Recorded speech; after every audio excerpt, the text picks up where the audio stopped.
Zeit? Ist's denn wieder an der Zeit?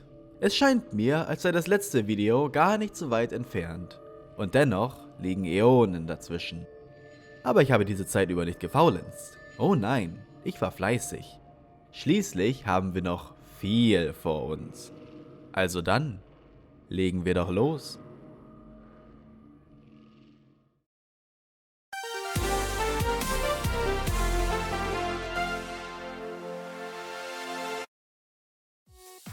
Welcome to the Quirks of German Half-Life 2. I think we can spare the introduction this time. If you haven't seen them yet, I recommend watching the previous videos that explain what the series is about. I'm also kind of assuming you did because I will be referencing certain parts of them. But just to summarize, in this video I will take a look at the German version of Half-Life 2 and compare it to the English original. Oh, and by the way, this video took ages to make, so you'd better like, comment, subscribe and share it with every single person you know. Especially you, Jacob! And if you can spare the income, please consider supporting me on Patreon. For just $3 a month, you gain 1 week early access to new videos. That's gotta be worth it. Anyway, let's get right into it, starting with the censorship.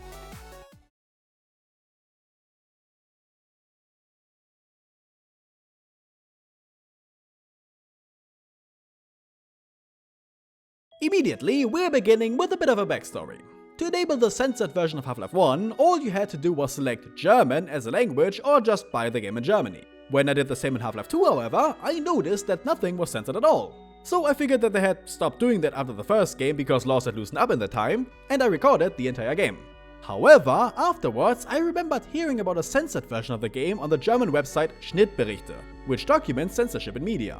And sure enough, there were several differences, like grey blood and fading corpses. But it wasn't as simple as the game being censored on launch and Valve eventually releasing a patch that re-enabled blood and gore later on. Because of course it isn't. No, turns out that the game was already uncensored back in 2004, same as episode 1 when that came out. Only episode 2 ended up releasing in a cut state, with episode 1 eventually following suit. The version from Schnittberichte, however, was actually from the 360 release of the Orange Box, which ended up hitting all games with the same treatment, to the dismay of everyone. Apparently, even the Steam version was affected, since there are a lot of posts of people asking on how to re-enable blood and gore. I was considering reverting my game back to a censored state, but decided against it, because that's a whole process I'm not willing to go through for a stupid little video essay. So, thanks for the advice, Murphy Black and NBC66, but unless there's a simpler way, I'm not doing it. Instead, I will be going off of Schnittberichte's images because they seem to be the only people on the entire internet that actually documented these changes. So, sorry for the bad quality, this is quite literally the best I can do. At least I recreated some parts using in-game commands. First of all blood is entirely grey in the game, with the exception of alien and zombie blood. Even decorative blood is turned grey or outright removed. This is something I suggested in my Half-Life 1 video and I feel kind of, I wanna say gratified, because it's such a simple yet effective change and I was right about it. It still makes it obvious enemies are getting hit while also not robbing you of the satisfaction of seeing the effects your shots have. I have the opinion that you don't really need blood or gore to make attacks satisfying. It's just important that it's a spectacle, and that can be achieved with any kind of colored effects or parts flying everywhere. Worth pointing out is that certain enemies actually flinch when hit. When they feel like it, so not often enough to not require the oil effect. I find it interesting that Valve didn't seem to have learned from the censorship of Half-Life 1 at all in that regard by making all enemies flinch from the start. I suppose they figured out they could just remove all the color from blood instead. But even that is not the best of ideas, because what if censors had told them it wasn't enough? And what about people that wish to turn off blood and gore entirely? In other news, most enemy corpses vanish, and very quickly so. The only exception to this are Combine soldiers in the Citadel, since you can pick them up using the gravity gun and it would ruin the balancing a bit if you couldn't.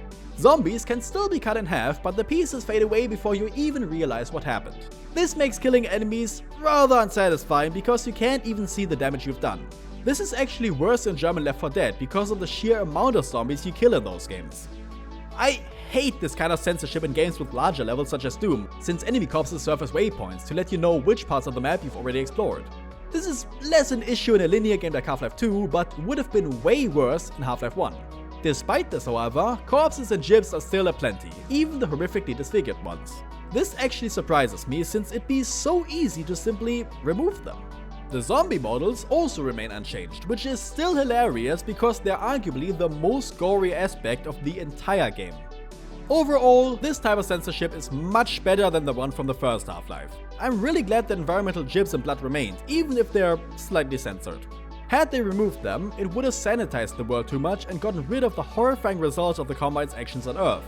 Turning blood grey is a rather lame change, but it's definitely better than not having any blood at all. I'm also kind of used to it because I played my fair share of games with recolored blood, such as Doom 2 on the GBA. The same goes for fading corpses, but I actually find that worse than changing blood and gore. At least let me take a look at my work. At any rate, it's good that enemies aren't inexplicably robots. I guess they were able to circumvent it since the Combine all wear helmets, even the clearly human Metrocops. After all, disposable evil characters in media usually cover their faces to remove their humanity and make people not feel so bad about killing them by the hundreds. I still think that censoring games is stupid to begin with, but honestly, I don't really have a problem with how it's done here, aside from the fading corpses. It actually marks the first time in Half-Life history that censorship doesn't get in the way of gameplay or lore. I mean, hey, maybe blood really is just grey in this universe. Either way, Half-Life 2 wasn't even censored like this on release and isn't anymore either, so I'm talking about a very specific point in time for the game and I can't really complain. I can, however, complain about the Orange Box suddenly deciding to retroactively censor it and the episodes, because it's one step forward and 3 steps back.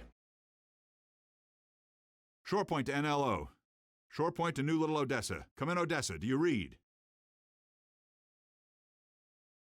And here we are, the meat and potatoes of this video, and the reason you likely clicked on it in the first place. The voice acting. Now, you probably expect me to absolutely trash on it and make fun of how terrible everyone's sounding and oh my god, how did they ever think releasing this was a good idea? And you know what? Yeah, that's not gonna happen. I refuse. Don't get me wrong, the German voice acting in this game is bad. Really bad. Much worse than Half-Life 1's, Blue Shift's, and Opposing Forces' worst aspects combined. It is quite possibly the single worst dub of a video game I have ever heard. Just making fun of it is too easy though. Anyone can do that. You've already done that. But it wouldn't be fair towards the actors that worked on it. As I'll talk about later, some of these have a lot of experience. And even if they did a bad job, that doesn't mean they didn't try. No, instead I want to analyze and criticize these voices, point out their strengths and weaknesses, and finally find out why they are the way they are. Much like a Tango Takes Two, acting also requires directing. I'm going to be rating the different characters based on 3 factors: how close the voice matches the original or just the character, the quality of the performance, as well as the cheesiness. After all, even a terrible performance can be saved by being entertaining enough. Before I get into it, however, I have to point out that it was downright impossible to figure out who actually did the voices, because neither the credits nor any manuals felt it was necessary to actually list them. This is simply unacceptable for recording history and is a huge disservice to work done by voice actors as a whole. Anyway, I was forced to go off of what I found in comments and in online forums, as well as my own personal research. So it is possible that the info you see here is incomplete or incorrect. I'd also like to thank Carlos Auer for helping me a whole lot with the backstory of some of the actors here. Now then, let's get into it and begin with a voice you might find familiar, because it was completely unchanged from Half-Life 1. The HEV, or rather HIV, suit voiced by Cornelia Bitch. No, you're not 12, don't make that joke. Automatische Medizinsysteme aktiviert. Morphin verabreicht. There's really not much to say here, but honestly, I'm kind of relieved. Going forward, you'll see that there are a lot of changes in voice acting. Some for the better, a lot for the worse. So, hearing something from a simpler time is genuinely comforting. We may have lost a lot, but not everything. After this breather, let's continue with one of the worst performances in the game, the G-Man. All I can say about him is no, just no. I have to give his actor Fernando Tiberini credit. He tried to keep the forced, almost pained way of speaking, as if he's an alien incapable of human speech. Munter ans Werk, Mr. Freeman. Munter ans Werk. Also wachen Sie auf, Mr. Freeman. Schnuppern Sie die Asche in der Luft. Zeit, Dr. Freeman. He even kept the raspy inhales and elongated pauses between words. Mir ist, als wären Sie gerade angekommen. Sie haben viel erreicht in so kurzer Zeit. Anstatt Ihnen nun eine freie Wahl vorzugaukeln, erlaube ich mir, für Sie zu entscheiden. So, A for effort, but the issue is that he still doesn't fit in any way whatsoever. The original G-Man sounds like a real character, someone uncanny and even creepy. But the German sounds more like an imitation, mimicking the original without understanding why. You'll see that this is a reoccurring problem with the other voices as well. Also, he sounds entirely too young. It's hard to pinpoint exactly how old G-Man is meant to be, but certainly way older than this. Not a bad attempt, just not fitting in any way, but it's certainly hilarious to listen to. Equally hilarious has got to be the dub of the Overwatch announcer, Daniela Eaton. You're probably familiar with the original, the cold, robotic voice that could very well be connected to GLaDOS herself. A haunting, ever-present call from the void, calmly but assertively ordering your execution. But they couldn't get her that day, so instead the 16-year-old intern filled in for her. Achtung Anwohner. Falsche Personenzahl in Ihrem Block. Ihr Signal zur Schutzeinheit verloren. Stab 6. Kontakt an Status 0 mit Land-See-Abfangteam. Bodeneinheiten, Exogenneutralisation ohne Priorität. Kontakt ist jetzt in Block D8. Warnung. Sterilisatoren und Hemmfelder eventuell beeinträchtigt. Sicherheitsalarm. Nicht registrierte Waffen entdeckt. Übernahmefeld aktiviert. She doesn't sound robotic or clinical in the slightest, which really doesn't work for her using all those medical terms. Aufstandscode in Kraft getreten. Code, impfen, abschirmen, ruhig stellen. Code, Druck, Schwert, sterilisieren. Warnung, bösartige Virenstelle entdeckt. Her pronunciation of certain sentences also feels very off sometimes. Linie 1. Einheit neutralisiert. Restliche Einheiten umfassen. Übrige Stabilisierungseinheiten bitte ausschalten melden. It just really makes her sound more like an intern at the Citadel who is in way over her head reading lines she doesn't even understand. It could have potentially worked having a sound more human, like she's very conscious of what she's saying but has rejected all of her humanity long time ago. But not with a voice this young. Really, the best thing they could have done in that regard was recast her entirely. Let's move on to a much better voice performance, namely the one for the Combine and the Metro Cops. The Metro Cops feel much more casual and less serious, but they still very much talk down to you. They come across as threatening, just not as much as the original. Erste Warnung, weitergeben. Weitergehen. Los jetzt. Zweite Warnung. Sofort zurücktreten. Brauchst du Hilfe bei dem? Unfortunately, the pick up that can dialogue feels a bit more stilted compared to the original and even the other voice lines. Die Dose aufheben. Und jetzt in den Mülleimer. Bewegung. Okay, gehen Sie. Though, to make up for it, the actor does a marvelous job at using the Metro Cops' police code. They speak so quickly and fluently using it that you really feel like they do this every day. Stopp da. 603 Eindringlingsalarm. Café überrannt. Eindämmung nicht möglich. Meldebürger für Freiwilligendienst an der Allgemeinheit. Arbeitsgruppe 10 und 4. Läuft jemand mit einer 647-E-Mail? Jetzt durchzählen. Immer noch eine 647E über Lokalortung. Ja, kein 647, kein 10107. And that only adds to the creepiness, because it means they're professionals at oppressing others. It even kind of helps that he sounds like some guy, because it really underlines that these are just ordinary people that chose to be violent fascists. Forced to do so under threat of starvation, yes, but still willingly going along with harming others purely for their own benefit. And if it can happen to Julian from next door, it can happen to anybody. So, while the voice may not match perfectly, it still absolutely fits into the lore of this broken world. The same, however, can't really be said for the Combine soldiers. Metro Cops are regular thinking people, while the soldiers are genetically modified and brainwashed humans that lack basically anything that even makes them human, including free will and personality. The only problem is that they use the same voice actor as the Metro Cops, but don't sound different enough from them to feel more like Machine than Man. Einheitsamt 3 deaktiviert, Helix 2 aktivieren und abfangen. Anführer 12 aus. He does an admirable job at talking in a robotic, uniform voice, especially when they're engaged in combat. Ist letzte Einheit, brauche Verstärkung. Sicherheitskräfte, Zielperson ausgeschaltet. Sektor überrannt, wiederhole, Sektor überrannt. As well as when they're communicating with each other. Barriere Nomad, Perimeterrestriktoren reaktivieren.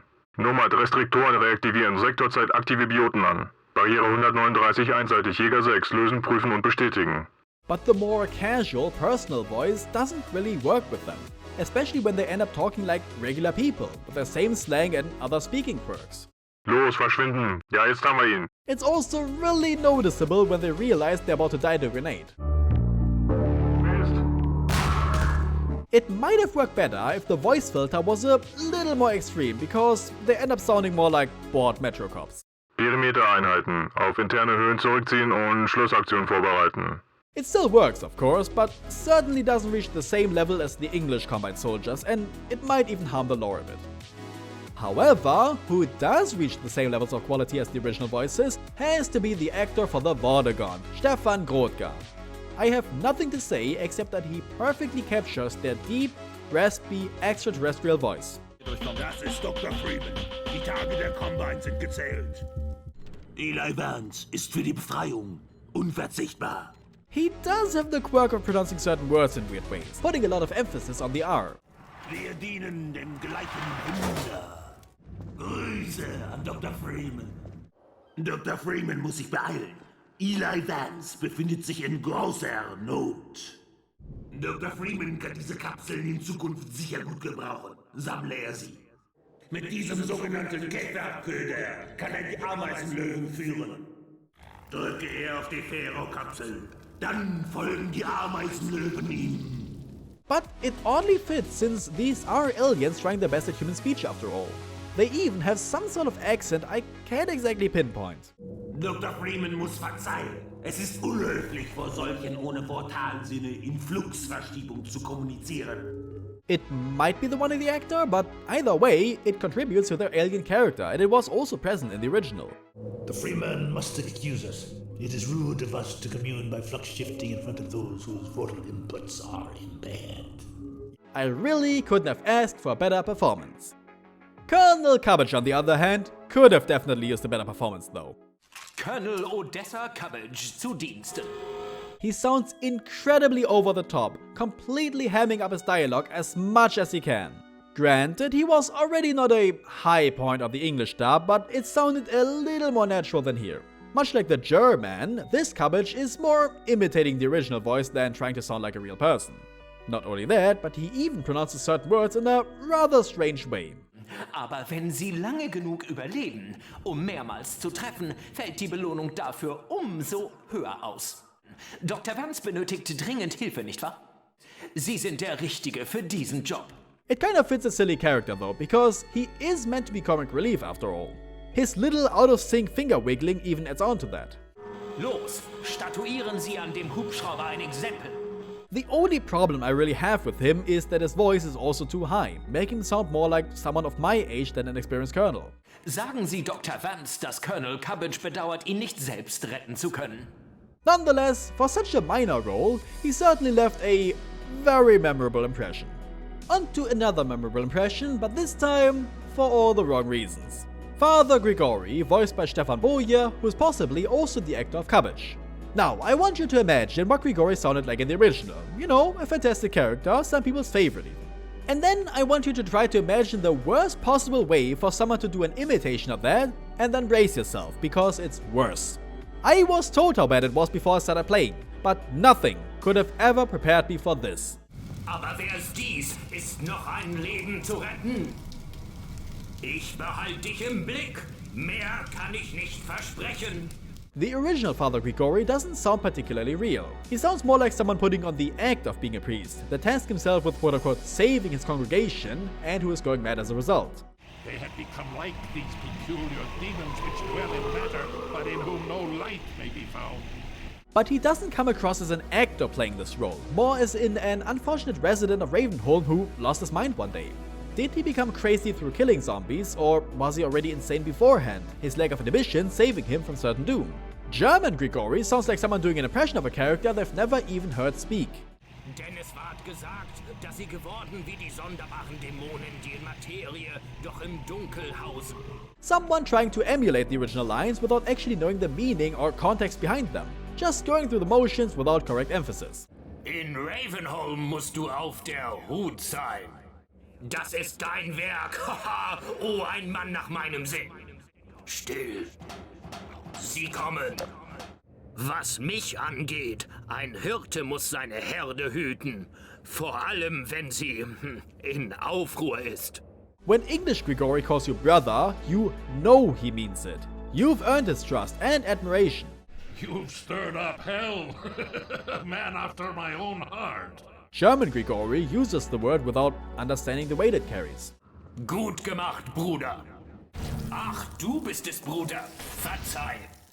Hier, Bruder! Jetzt, Bruder, steig in den Karren! You can hear it in his laughter the best. It doesn't come from within him, just begging to bubble over and pour out uncontrollably. It just sounds fake.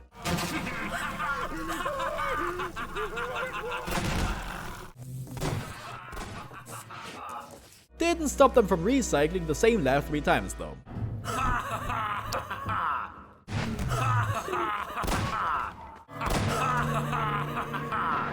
And meeting Grigori in the original felt triumphant. This elusive, mad hatter of a person that's doing his best to look out for you, finally being close to you, was an actual victory. You've made it through Ravenholm. Now there's no way you're gonna get stuck there anymore. Not with Grigori next to you.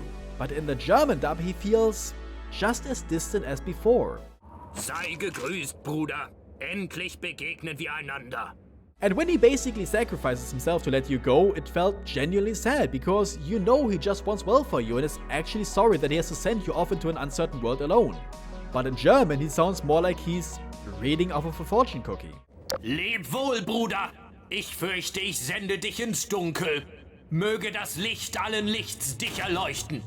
It just really feels like he doesn't understand the character he's meant to be playing, not even mentioning the odd way he pronounces certain words. Doch sei behutsam, dies ist heiliger Boden. Geh, wir treffen uns bei der Kirche. It's interesting because that last line is almost identical to how English Grigori says it. Move on and I will meet you at the church. So it really does seem like Bo here was just imitating him one-to-one. There's honestly not even any enjoyment to be had from this lackluster performance. It just doesn't fit in any way, and it certainly doesn't add anything unique. It's over the top, yes, but more in a you missed the point kind of way. Alright, before we dive into the main characters, we still have 2 smaller ones to check off. The male and female citizens. Let's begin with the female ones, voiced by Aletta Lawson, possibly Aletta Lohmeier. Because spoilers, they're better. Waren Sie die Einzigen im Zug? Kind of like the scientists in Half-Life 1, there really isn't much to say about them, they're pretty much just okay.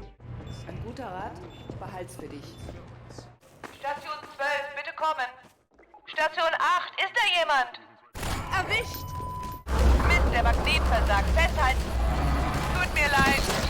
In some instances, I'd say they're just as good, even identical to the original, maybe even a smidge better.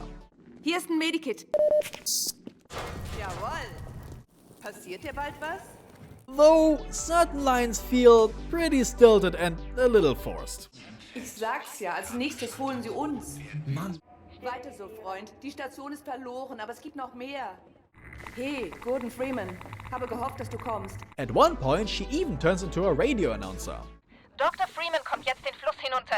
Gebt ihm das Luftboot und helft ihm auch sonst aus. Wiederhole, Gordon Freeman ist zurück. Er muss unbedingt weiter nach Black Mesa East. I get that it's over the radio, but you can still talk like a normal person. Honestly, I think her biggest strength lies in talking softly. Winston ist verletzt. Ich habe mit Alex gesprochen. Ihr Vater wurde verhaftet. Since when she raises her voice or even starts yelling, you can hear that she's putting on an act. Wann hört das endlich auf? Bitte!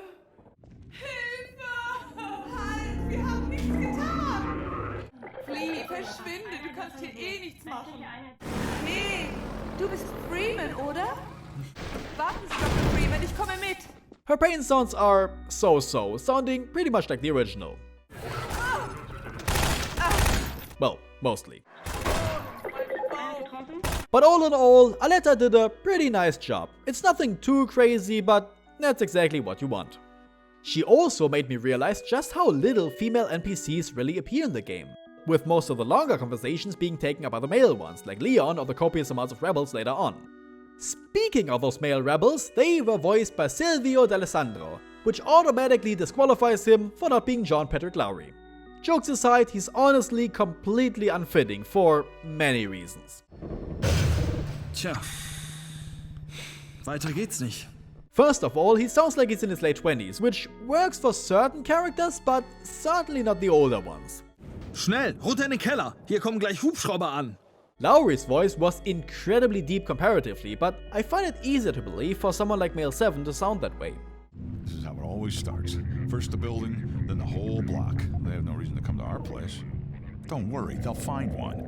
At the very least, it gave the impression that these are tired, broken people that have been living under Combine oppression for the past decades. D'Alessandro sounds more like he's about to give you his best recommendation for the newest graphics cards. Lass das Wasser. Trink's und du erinnerst dich an nichts mehr. Ich weiß nicht mal, wie ich hergekommen bin. Though, sometimes he does a good job sounding pretty natural. Aber das ist alles, was ich noch habe. Gut, bin unterwegs. Mann. Na, ich würde es nicht glauben, wenn ich es nicht selbst sehen würde. Dr. Gordon Freeman höchst selbst. Dort entlang, ja? Und vorsichtig. Hier, flick dich zusammen. Now, you may have noticed that a lot of the lines I just praised are rather short.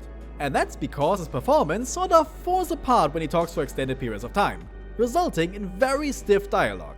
Hier ist Station 8. Station 12 soll tot sein. Punktgenaue Angriffe auf alle Routenstationen. Hey, du bist Freeman, oder? Wir hörten, dass du kommst. Wir dachten, hier unten wären wir sicher. Wir wussten nicht, dass alles verseucht war. Sometimes he pronounces words badly too. Dr. Freeman? Wir kommen mit. Dr. Freeman, ich komme mit. Gordon Freeman, wurde ja auch Zeit. His yelling is incredibly fake as well.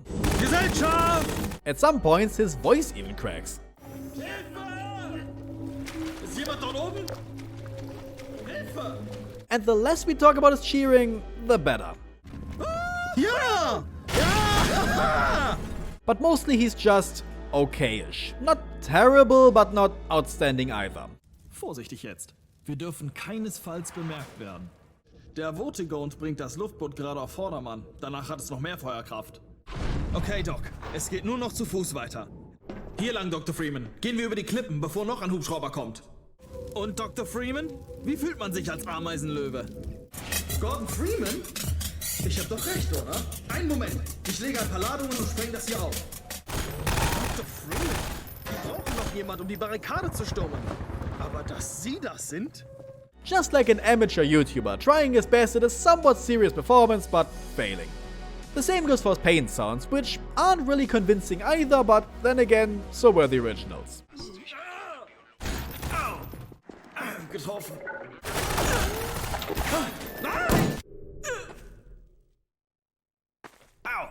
But you may have also noticed that NPCs don't do that weird moaning anymore when dying, which is purely wonderful. This time, the only moans you're gonna hear are appropriate ones. Overall, his voice doesn't match in the slightest, and his performance isn't anything noteworthy either. However, for some reason, the male NPCs have two additional voice actors. The first one is encountered early on in the canals. It might be the same voice actor as Grigori's. At least it's on the same level of quality, even completely flubbing certain sentences. Komm rein hier, schneller. Der Ordnungsschutz ist an uns dran. Das war knapp. Danke für deine Hilfe. Mann, es ist hier nicht sicher. The best I can say about him is that he kinda sounds like Borat. Verdammt, zu spät. Very, very poor performance and voice, but damn interesting. And for such a small character, that's okay. The other voice actor, however, appears much later in the game, in the chapter Sand Traps. I'll let this one speak for itself. And now, the 9th grade of the Goethe-Gymnasium in Frankfurt presents Lamenting Laszlo. Du da! Nicht weiter! Bleibt auf dem Fels! Geh nicht auf den Sand! Die Löwen drehen davon durch! Laszlo, keine Bewegung! Nein! Hilfe!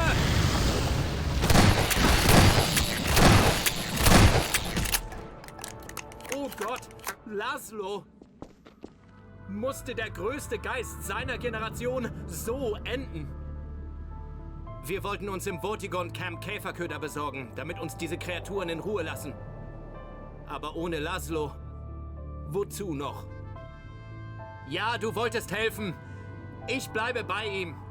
Muss hier noch etwas machen. Geh weiter. Und hoffentlich mit mehr Glück, als wir hatten.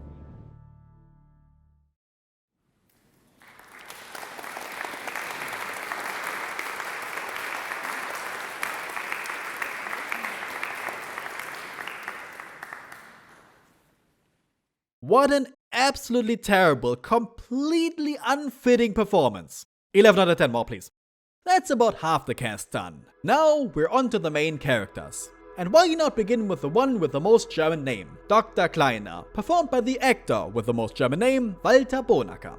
At first, my heart bled when I realized it wasn't the same actor as the one for the scientists in Half-Life 1, because I thought they worked so well. But honestly, I'd say this voice fits almost perfectly. Sometimes even perfectly. Ja, Barney, was ist denn? Ich bin gerade bei einem wichtigen Test. Much like in the previous game, he feels more grounded and realistic as a character than the obvious comic relief of the original. In fact, Bonacker absolutely nailed certain lines, being just a joy to listen to. Das stimmt, Barney. Dies ist ein bedeutender Moment. In Ordnung. Und, Gordon, schön dich zu sehen. Sie könnte höchstens versuchen, sich mit deinem Kopf zu paaren. Erfolglos. Fertig, bereit und voll aktiviert. Ganz recht. Die Erschütterungen konnte man meilenweit spüren. Aber das war vor einer Woche. Oh, Gott sei Dank. Was bin ich erleichtert. Granted, there are moments where he sounds less natural, but those are few and far between. Nein, nein, Vorsicht, Lamar, die gehen leicht kaputt. At first I hated it, but I eventually really warmed up to how his voice cracks sometimes, especially when he's getting emotional. Nun ja, fast in Ordnung. Lamar ist wieder aus ihrer Kiste geflüchtet. Grundgütiger. Gordon Freeman? Meine Güte, wie seid ihr hergekommen und wann? Alex ist hier, irgendwo. Sie weiß sicher besser, wie wir ihn herbringen können. I like it now because it fits his crazy scientist attitude and is almost a replacement for the more squeaky, nasal portrayal by Harry S. Robbins. While his voice doesn't fit as well, his performance and certainly its cheesiness more than makes up for it. Since we're on the subject of scientists, I think Eli should be next. Voiced by Werner Castor, he keeps his raspy voice but also makes him sound so tired, like he's just done with life. Sag mir nicht, wer das ist. Lasst uns Gordon jetzt hierher holen, ja? But at the same time, he still manages to have an upbeat attitude when necessary. Gordon Freeman. Mein Gott, du hast dich keinen Tick verändert. Wie machst du das nur? Das ist also das Combine-Portal. Kleiner als ich gedacht hätte. Ach was, mir geht's blendend, Kleines. Even during emotional moments, he comes across somewhat believably. Gordon, bist das wirklich du? Wie habt ihr mich gefunden? Mir geht's gut, aber ihr? Though I'd say he doesn't nearly carry the same weight and energy as the original. Was ich sag, kann man nicht in Worte fassen, Breen. Völkermord. Unbeschreibliches Grauen. Nein. Verdammt, Breen. Lass sie gehen. Nein. One of his quirks is pacing his words rather oddly. Alex bringt mir so allerlei. Du solltest doch nach der Resonanzreaktion Hilfe holen. Though, to be fair, even the original did that.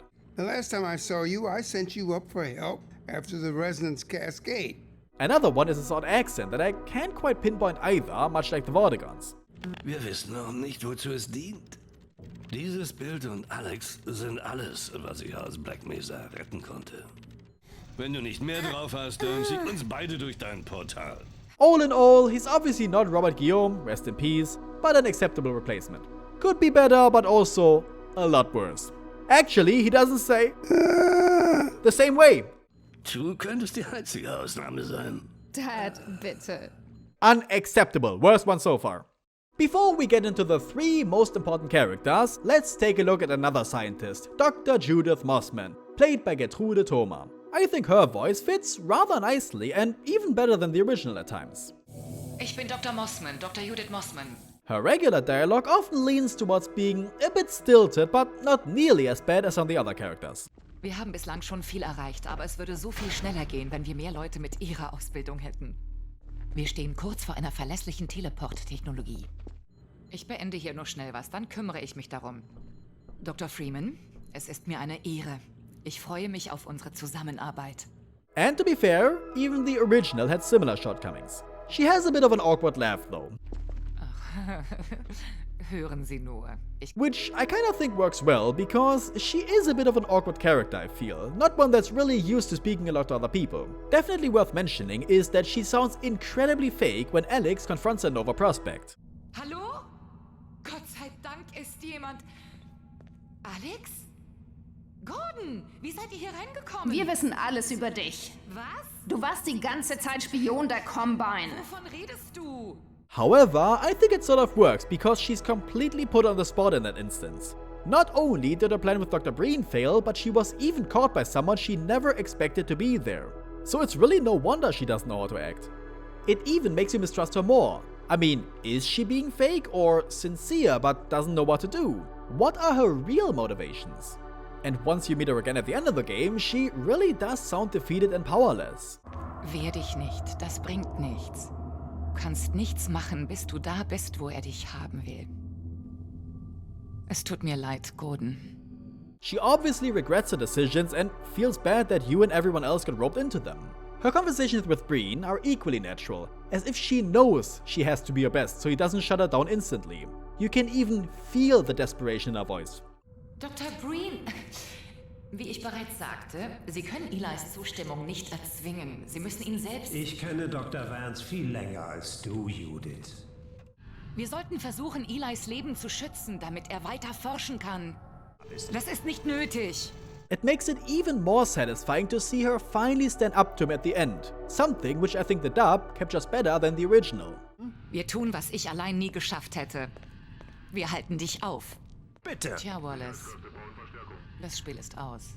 Really, her only flaw, aside from the occasionally still a sentence or two, is that she mispronounces certain words. Ach, Black Mesa. But almost everyone in this game seems to be guilty of doing that, so I won't hold it against her.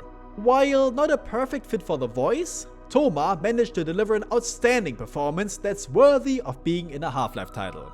And you know what? Let's ride this high for as long as we can and take a look at another marvelous example of voice acting in the form of Wolf Kahler as Dr. Wallace Breen. What can I really say except that he is definitely the best possible actor they could have picked for the role. I mean, he sounds identical. Willkommen. Willkommen in City 17. Sie sind in eine der besten unserer verbleibenden Städte gezogen oder entsandt worden. Kahler perfectly captures Breen's condescending, better-than-thou attitude towards anyone else, as well as his arrogant, pretentious personality like he's the smartest person on Earth. And yet at the same time, his voice carries some undeniable charm that you can't help but listen to what he has to say. Mir hilft in Momenten des Zweifels das Wissen, dass unser wahrer Feind der Instinkt ist. Doch der Instinkt hat einen dunklen Bruder, den Aberglauben. Der Instinkt in uns hat erfasst, dass er nicht mehr gebraucht wird und stemmt sich mit aller Macht gegen den Untergang. Daher muss er ausgemerzt werden. This comes across even more once he's actually talking to you directly. Nun, Dr. Freeman, unter anderen Umständen hätten wir mit gegenseitigem Respekt und Vertrauen zusammenarbeiten können, glaube ich. Erklären Sie mir das, Dr. Freeman. Sie haben so viel zerstört, aber was haben Sie dafür erschaffen? Fällt Ihnen überhaupt etwas ein? Dachte ich mir. Ich muss Ihnen danken, Dr. Freeman. Erst führen Sie mich zu meinem guten Freund hier und dann stellen Sie sich selbst? Hätte ich gewusst, dass Sie hier einfach so reinspazieren, hätte ich mir die Suchtrupps ja sparen können. Dr. Freeman, Sie sollten nicht da draußen sein. Wenn ich teleportiert werde, füllt sich diese Kammer mit tödlichen Teilchen, die von der Menschheit erst noch benannt werden müssen. Sollte ich Zeit dafür haben, werde ich vielleicht eins nach Ihnen benennen. So werden Sie nicht ganz vergessen. Na, noch da, Dr. Freeman? Wo nicht mehr lange, was? He even sounds more and more desperate the closer you move towards him in the Citadel, to the point where you can hear his fear. Sieh, Gordon. Sieh, was du einfach aufgibst. Ist es das wert? My goodness, he even sounds actually mesmerized when raving about the worlds beyond ours, giving him that little bit more personality. Gasriesen, bewohnt von gewaltigen meteorologischen Intelligenzen. Welten ausgedehnt an der Schnittstelle von Dimensionen. Worte reichen für die Beschreibung nicht aus. Maybe he genuinely does believe that humans are destined for greater things in his own twisted way. At the same time, he can also drop the act and come across as pretty dangerous and threatening when he wants to. Ihr müsst die Beweise liefern. Oder ansonsten die Folgen tragen. Negativ. Alex, meine Liebe, du hast die Augen deiner Mutter, aber die Sturheit deines Vaters. Wirklich? Mal sehen, was dir das am Ziel eines Combine-Portals bringt. He knows he has power, and he's not afraid to abuse it. It's really not hard to see why he was cast for portraying Nazis so often in media, such as Dietrich from Raiders of the Lost Ark, especially when talking about humanity's potential beyond its current limitations. Sie haben uns die übermenschliche Stärke gegeben, diesen Drang zu widerstehen. Nun, ich habe das Überleben der Menschheit gesichert. Und nicht nur als das, was wir bisher als Menschheit gesehen haben, sondern etwas ungleich Besseres. But ultimately, he's a cowardly, opportunistic maggot that's nothing without the help of others, which Carla also manages to get across brilliantly. Sie wissen nicht, was Sie damit auslösen. Sie könnten die ganze Zitadelle zerstören. Denken Sie an die Leute da unten. Sie brauchen mich.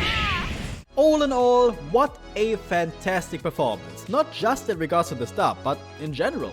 The man has a ton of experience and it really shows. Like the others, he does have some odd pronunciations, but none to write home about. Ich konnte diese Umgebung nicht überleben. Was hat das zu bedeuten? Wer sind Sie? Wie sind Sie hereingekommen? But because he translates Breen's personality perfectly into German while giving him a bit of his own devilish charm, he is, in my eyes, one perfect actor. Wait, wrong series.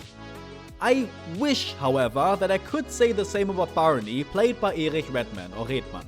Now, you know how much I love Barney. How big of a fan I am of his chill and tired, yet a bit sassy go-getter attitude. And how he always tries his best, no matter how uneven the odds. If not, go watch my videos about Blue Shift and especially German Half-Life 1. Links are down below. In that one, not only did I say how his German actor in Half-Life 1 was able to convey that personality perfectly, but also how his performance even fits Half-Life 2's Barney a lot better than Mike Shapiro's does. Now, imagine my shock, no, my sheer horror, when I realized that not only was he recast for Half-Life 2, but that his replacement was the inverse of Breen's. The worst possible one they could have chosen. Und nun zum Bier, das ich dir schulde. Ich bin's Gordon, Barney von Black Mesa. It's just absolutely terrible. It's so bad, in fact, that I'd even like Blue Shift's Barney back. I hold no grudge towards Redman. He's a lovely actor that played wonderful characters elsewhere. But not here. Not here. It's so awful that it even bleeds through when he has the Combine's voice filter on. Du, Bürger, mitkommen. Nein, geht schon. Ja, ich brauche was Privatsphäre für das hier. So. He just sounds so incredibly inexperienced, like they really did get Werner from the dev team to read a few lines. Ja, geht mir genauso, Doc. Er saß schon beinahe im Zug nach Nova Prospect. Naja, solange er nirgendwo kontrolliert wird, dürfte alles okay sein. Doc, komm, hörst du mich? Hey, Doc, hörst du mich? Oh Mann, gute Nachrichten. Ich hatte schon aufgegeben. Which I don't understand, because he doesn't lack experience as an actor, having been in movies and on TV since 1994. That's older than me. And some of his lines are not the worst. Viel Glück da draußen, Kumpel. Du wirst es brauchen. He even manages to keep some of the more casual slang that Half-Life 1's Barney used. Es ist ein Schusstierchen, das verdammte Viech. Gordon, hau Granaten rein, das räumt er auf. Rein in die Pantoffeln. Komm schon, Gordon. Keine Zeit für Drienepief, rein in den Anzug. But other times it gives the impression that it was his first reading of the lines. Oh, das ist ein altes Gebäude. Bank oder Museum oder so etwas. Was es auch war, jetzt ist jedenfalls ein Nexus der Überwachung in City 17. Es ist eins der Hauptprobleme hier im Viertel, denn dort ist ein riesiger Unterdrücker, der vom Dach aus alles platt macht. Wir müssen da rein, um das Tor zu öffnen. Und der Unterdrücker wird auch da noch jeden, unterdrücken, der durchkommt, bis wir ihn ausschalten. Dog ist über den Platz gestürmt, hat Wände umgerannt und er scheint nach Alex zu suchen. Er scheint sich näher einzubilden, dass sie eine Zitadelle ist. Ich glaube, mein Schwein. Ich glaube, er möchte, dass du durchgehst, Gordon. Beeil dich. Sauber, Gordon. Schalter ein und so. Dein MIT-Studium macht sich echt bezahlt. And on occasion, it's as if he didn't even try at all. Barney, du kannst nicht mit Tieren. Okay, Barney, jetzt du. Uff, danke. Like many other characters in the dub, he often sounds unconvincing when yelling, like he's raising his voice without actually shouting. Verdammt, Kopf runter! Geh zu, mach weiter! Gordon, ich sitz fest. Die Scharfschützen haben mich im Visier. Muss ich mit dem Kopf graben, Gordon? He also has this odd habit of randomly emphasizing certain words and sentences, like elongating parts of them. Stell ihn Fallen, Gordon. Stell was unter das Fenster und raus da und dann immer weiter bis zur Plaza. Mann, Gordon, die sind aufgescheucht. Doc, wenn er nicht auf die Straße geht, soll er zumindest die Klamotten wechseln. Nimm die Kanäle, sie führen zu Elis Labor. Dort ist das Tor, muss es nur schnell aufmachen. Fertig. Und wenn du Breen triffst, sag ihm das von mir. Leck mich! And then there's instances when he sounds like a dumb schoolboy about to jump off a roof to impress his equally stupid friends. Und ist er hier? Da bist du ja. Es funktioniert? In echt diesmal? Weil die Katze lässt mich nicht mehr schlafen. Muss wieder zurück zum Dienst. Aber okay. Mit Glück noch länger. Also, if they ever dub German streams into German, I know who to pick for the role. Because this Barney is such a psycho, sounding genuinely hyped for having to beat up people. Darf nicht zu lang dauern, sonst schöpfen sie Verdacht. Muss noch einige Leute verprügeln. Each time he appeared in the game, I cringed a little because of how out of place he sounds. Every time, it reminded me that I was playing a game. One that was pretty badly dubbed. The only positive thing in regards to German Barney I can think of is that he confirms that the crowbar he gives you is the one he picked up in Blue Shift, not the one you dropped in Half-Life 1. Oh, bevor ich's vergesse. Das habe ich in Black Mesa gefunden. But other than that, there's nothing nice I could say. I'm sorry, Erich. So, let us now round off this whole segment with the last and most prominent character in the cast, Britta Gardner as Alex Vance. And thankfully, she's just fine. Her voice fits Alex quite nicely, and her performance isn't anything too crazy either. Dr. Freeman, vermute ich. Most of the time, it's really nothing that stands out, either negatively or positively. Heck, she can even be pretty good. Ich bin Alex Vance. Mein Vater war damals in Black Mesa dabei. Verdammt, es klemmt. Moment, ich habe eine Idee. Geh zurück ins Büro. Den Plänen nach sollte hinter den Regalen ein Luftschacht sein.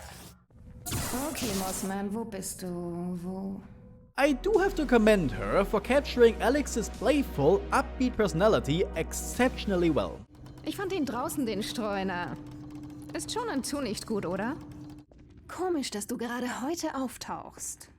Die Wotgens sagten, du wärst hier. Wie hast du das nur so schnell zu Fuß geschafft? As with the female citizens, I think Gardner is at her best when she's talking calmly and softly. Wir helfen Menschen zu Fuß aus der Stadt zu fliehen. Eine gefährliche Route zu Dads Labor. Durch die alten Kanäle. Aber wo ist Dr. Kleiner? Eine Woche?